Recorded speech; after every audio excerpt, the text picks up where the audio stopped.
Hey everyone, welcome back to the channel. Today we're checking out some of the new metal releases that came out this week. I've got 10 underground bands to talk about. Let's get started.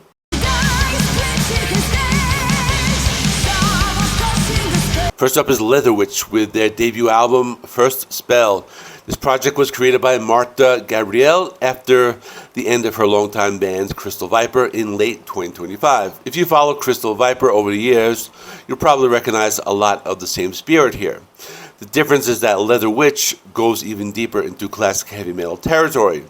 What's really impressive is that Marta handled almost everything herself. She did the vocals and played all the instruments, including the drums. So that's a huge accomplishment, and it gives the album a very personal feel. Musically, it's old school traditional heavy metal mixed with speed metal. If you're a fan of bands like Enforcer, early Halloween before Michael Kiske joined, or Running Wild, you'll probably find something to enjoy here.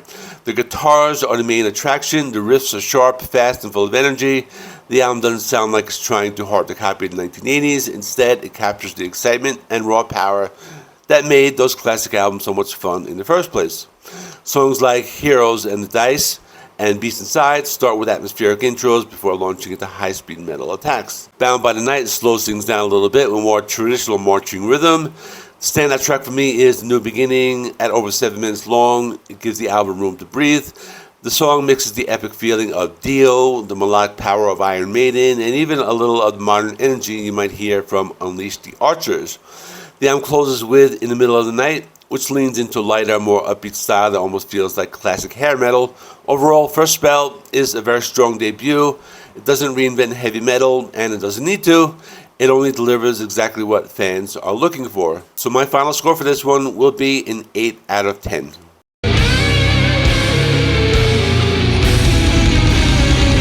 Next up we have Funebrarum, which I'm probably mispronouncing, but the name of the album is Beckoning, the Void of Eternal Silence. And it's the band's third full-length album and first in an incredible 17 years. A very long time to wait for a new record, but thankfully the band sounds like they never left. So Funebrarum plays old school death metal mixed with death doom, and the album is absolutely crushing. One thing that stands out right away is the atmosphere. Instead of having a warm and swampy sound, which is common for many death metal bands from New Jersey, the album feels very cold and lifeless. It's like walking through a frozen graveyard in the middle of the night. The guitars are massive, the riffs are heavy and ugly and powerful in the best possible way. At the same time, the band adds some surprisingly melodic moments that help separate them from a lot of other death metal groups. There are also some eerie keyboard and synth layers hidden throughout the album. They don't dominate the music, but they create a chilling background atmosphere that makes everything feel bigger and more cinematic. Another highlight is vocalist Daryl Cahan. His growls are incredibly deep and cavernous. At times it sounds like his voice is coming from the bottom of a giant pit. The album constantly changes pace. One minute you're getting full blast beats and aggressive riffing, the next you're trapped inside a slow-moving wall of doom metal. Those shifts keep the songs interesting and prevent the album from becoming repetitive. Production also deserves praise. It feels organic and natural rather than overly polished. The drums hit hard, the bass adds weight, and everything works together to create a huge sound. If you're a fan of old school death metal, this is definitely worth your time. My final score is going to be 8.5 out of 10.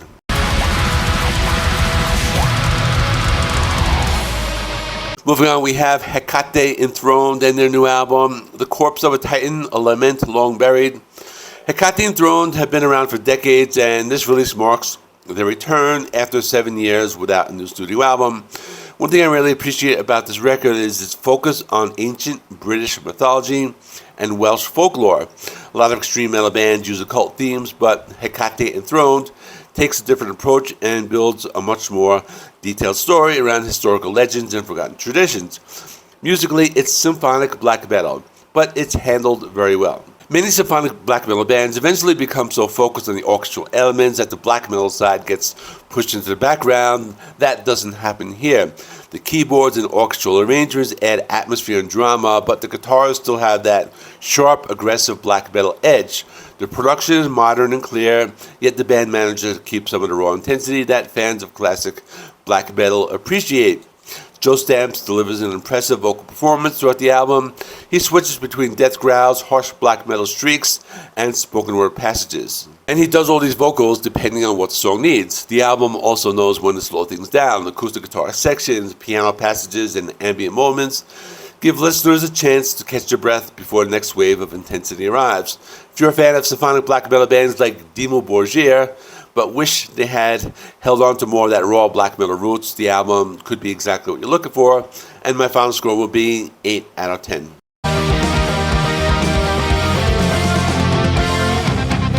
Next we have Erdve with Through Zero. Erdve has built a strong reputation over the years by blending heavy psych rock, stoner rock, and progressive rock into something unique. With Through Zero, they continue to evolve by pushing the sound into darker territory. The album contains 6 long songs, and each one feels like a journey. The title comes from an engineering term that describes a signal passing through a 0 point into the negative. The idea serves as a metaphor for the album's overall themes and overall mood.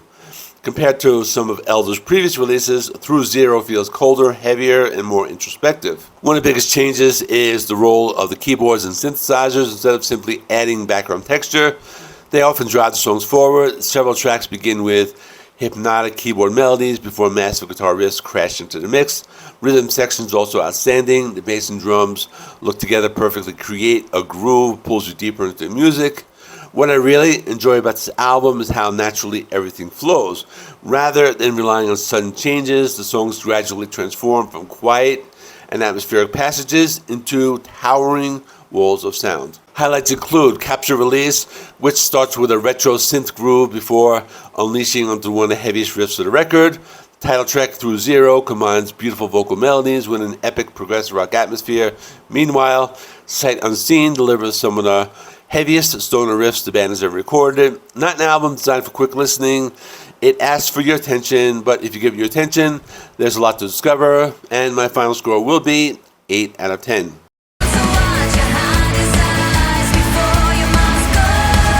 Next is Motivated by Death from Anna, and the way it's described, it's A-N-A in all caps, so I don't know if it's Anna or A-N-A, but whatever. It's a debut full-length release from a Melbourne-based symphonic metal band, and it immediately stands out because it approaches the genre from a very different angle. Instead of focusing on fantasy worlds and mythical creatures, Anna deals with real-life struggles, trauma, loss, and personal growth. The band describes their style as couture metal, combining high-fashion visuals with dramatic symphonic metal. It's an interesting concept, but fortunately, the music is strong throughout to support the image. At the center of everything is vocalist Anna Kryschenko, and she delivers a powerful performance.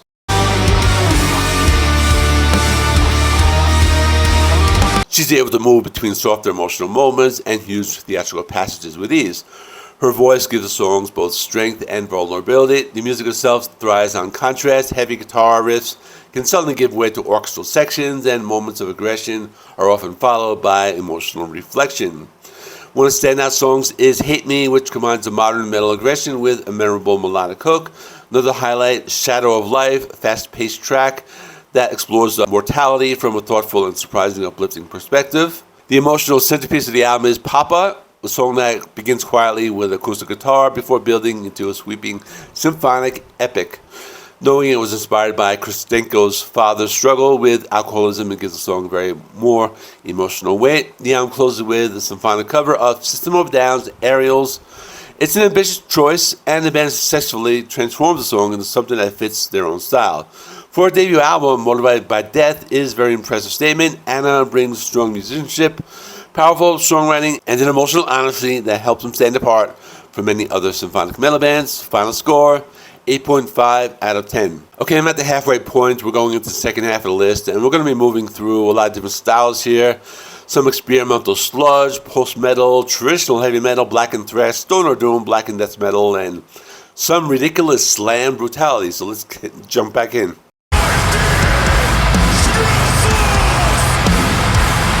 First up is Epigrama by the Lithuanian band Erdve. This is the band's third full-length album and the first release in 5 years. Right away, the album lets you know that it isn't interested in making things easy for the listener. The main theme here is entropy. That's a fancy word for things like slowly breaking down over time. And the band uses that idea to explore grief, regret, bad decisions, and the emotional weight people carry throughout life. It's definitely a heavy album, and I don't just mean that musically.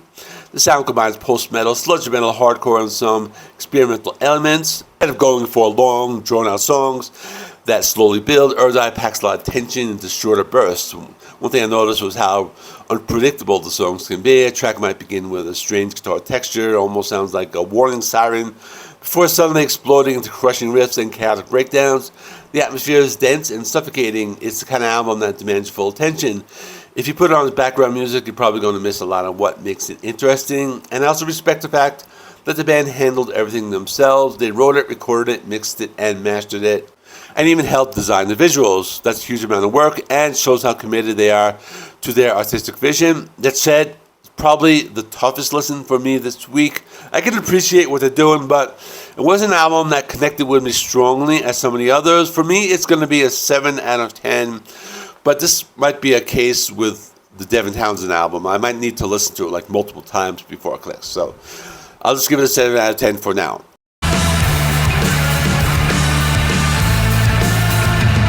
Next up, we have Forever by Sweden's Tyrann. After the heaviness of Erdve, the album feels like a shot of pure old-school metal energy.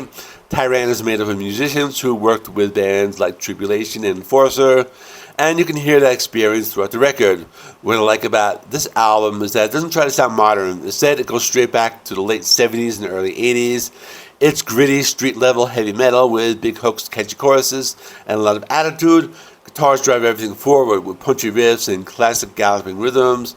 The bass is easy to hear in the mix, and that's always a nice bonus. And the drums keep things moving at a fast pace. There are also subtle keyboard touches scattered throughout the album, and they help create an old-school atmosphere without becoming cheesy or distracting. Vocalist Tobias Lindquist does a great job. His voice has a rough, raw quality that fits the style perfectly. Another thing that makes Tyrann stand out is the use of both English and Swedish lyrics. It gives the album a unique personality, helps separate it from many other traditional metal releases. The title track is one of the best songs on the album, and it's a fist-pumping anthem and really a good song. But meanwhile, Born for Hell brings plenty of groove and energy right out the gate, and the album is only about a half hour long, so honestly, just part of the charm. It gets in, delivers the goods, and gets out before wearing out its welcome. This was a lot of fun. Final score, 8 out of 10.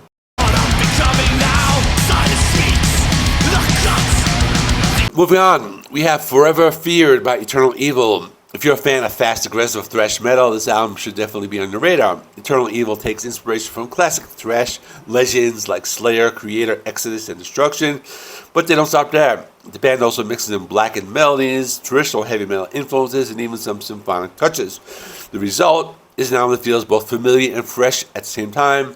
One thing that stood out for me is the band's songwriting. Songs feel focused and better structured, and guitars are absolutely ripped throughout the entire album. There are fast tremolo pick sections, blazing solos, and plenty of memorable riffs. Title track is especially impressive because it constantly shifts between aggressive thrash attacks and darker, more atmospheric moments. And also, take a look at that album cover. I think that's a really great album cover. It's just like, it screams metal. I mean, that's the kind of album cover I want to see more of these days. But anyway, that's just a side note. This one was very good. I'm giving it 8.5 out of 10.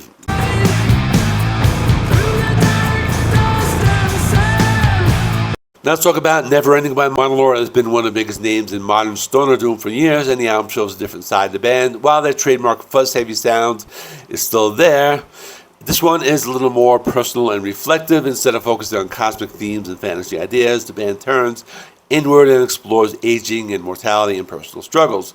The album was put together from riffs and ideas collected over more than a decade, and surprisingly, it feels very cohesive. One of the biggest strengths of Neverending is how smoothly everything flows. Songs seem connected, almost like a long musical journey that makes the album feel immersive and easy to get lost in. Production is also excellent. Rather than simply making everything louder, the band focuses on clarity and space. Every instrument has room to breathe, and the lead single, which is a fun song, You Bastard, tackles some very serious subject matter while also adding a little more speed and fans might expect from Monolord. The biggest surprise comes at the end of the album, and for the first time in the band's history, frontman Tomas Jager steps away from the microphone for the closing title track. Instead, former Enthroned and grave bassist Jorgen Stanstrom handles the vocals, and he delivers these deep death metal growls, and that just completely transforms the songs and gives it a darker Death Doom feel. This was another one I might need a little bit more time with. It didn't hit me as hard as some of the others, but I'm still giving it 7.5 out of 10, and that's a strong score.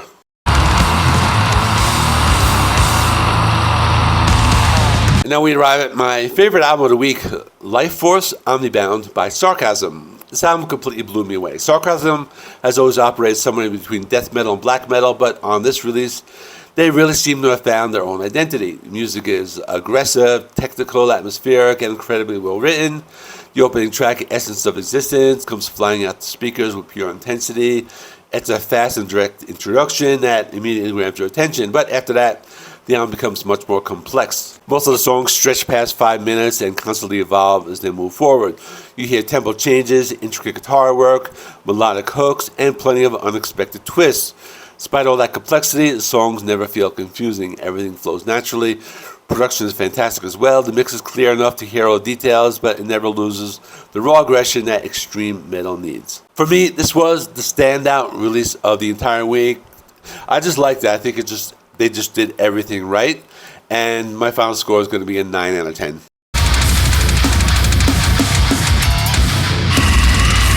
So I was going to end the video here, but there was one more little EP that I found, so I might as well put it on the list, and I'll just do a quick review of it because it was just very fun. So it's like a little bonus sort of video, but the name of the band is Gutrectomy, and the title is Slamdown is Not a Phase Bomb. So if you ever wonder what would happen if a band decided that melody and traditional songwriting were completely unnecessary, this might be your answer. This 6-track EP lasts only 11 minutes, and every second is dedicated to pure brutality. Riffs are ridiculously heavy, breakdowns are massive, vocals sound less like human singing, more like a collection of angry monsters fighting in a cave, and honestly, that's exactly what the band is aiming for. The song titles alone should tell you not to take this release too seriously. This is slam and brutal deathcore done with a sense of humor.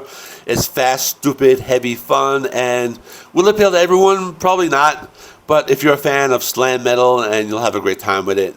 For me, it's a solid 8 out of 10, and let me also mention the album cover. In an age where everyone's just making these like pristine, like AI generated album covers, I think going back to crayons and paper just to make an album cover, it looks pretty cool. I mean, you can pull it off. That's one of my favorite album covers of the week. So anyway, if I didn't say it before, it's an 8 out of 10. Okay, so that's all. Check out the last week's episode. I'm going to stick it right here. I'm sorry I'm releasing this one a day late, but just I have a cold. You probably hear it in my voice, but I wanted to kind of take one more day to heal a little bit.